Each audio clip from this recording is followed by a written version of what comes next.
ये जो प्रिया प्रीतम के सिवा और किसी को अपना मान रहे हो, चाहे अंतःकरण धर्म को या शरीर धर्म को या शरीर के बाहरी संबंधियों को, कुछ नहीं, समय नहीं है। आप समझ नहीं पा रहे। जरा सा ऐसे पृथ्वी कांपती है, नगर का नगर मिट्टी में मिल जाते हैं, हजारों लोग मृत्यु के गाल में चले जाते हैं। जरा सा जल उत्ताल तरंगे लेकर के बढ़ा कि नगर के नगर को डुबोकर नष्ट कर देता है। क्या हो तुम? कीड़े मकूड़े की तरह ऐसे मर जाओगे। यदि भगवत साक्षात्कार नहीं किया तो तुम्हारी कीड़े मकूड़े से ज्यादा कोई योग्यता नहीं है। भले तुम अपने को समझते हो बहुत बलवान, बहुत बुद्धिमान, कुछ नहीं। एक सेकंड में सब धूल धूसरित। संपूर्ण ब्रह्मांडों के प्रलय के लिए केवल इतना समय लगेगा, पलक झपकते मिट्टी में सब मिल जाएगा। अपने को बहुत प्रभु से अलग मानकर विमुख होकर मनमानी आचरण कर रहे हो सुख भोगने के लिए, देखते जाना प्रकृति तुम्हें इतना दंड देगी, जी नहीं सकते हो तुम, चैन से सांस नहीं ले सकते हो। कहां भगवान, कौन भगवान? आंख खोल के देखो ना कि है कोई भगवान जहां किसी का बस नहीं चलता।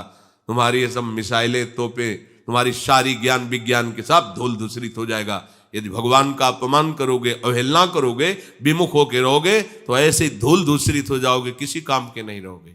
काल सबको मिट्टी में मिला देता है, धूल धूसरित कर सकता। इसलिए सावधान।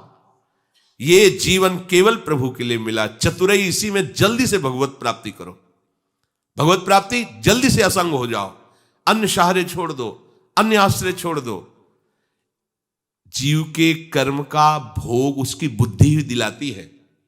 ध्यान से सुना, कोई और हमें दंड नहीं देता, हमारी बुद्धि हमको दंड देती है। भगवान हेतु की कृपा करके मार्ग देते, चलिए ये मेरा मार्ग है, मुक्त हो जा।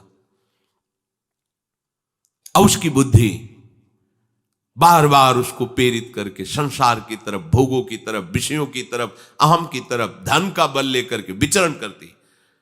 नहीं सत्संग चाहिए, नहीं नाम जप करना, नहीं सेवा करनी, बस कैसे सुख पूर्वक जीवन व्यतीत हो।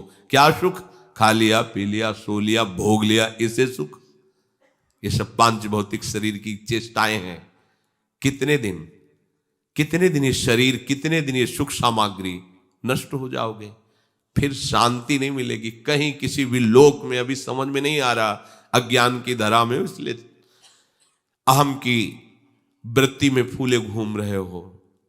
भयभीत हो जाओ, इस काल से किसी को नहीं बख्शता है। कैसी कैसी भयावह स्थितियां तुम्हें दिखाई नहीं दे रहा। कोई तुम्हें पूछने वाला नहीं है। जब तुम्हारा कर्म तुम्हें दंड देगा, कोई तुम्हारा साथ नहीं देगा। इसलिए सावधान।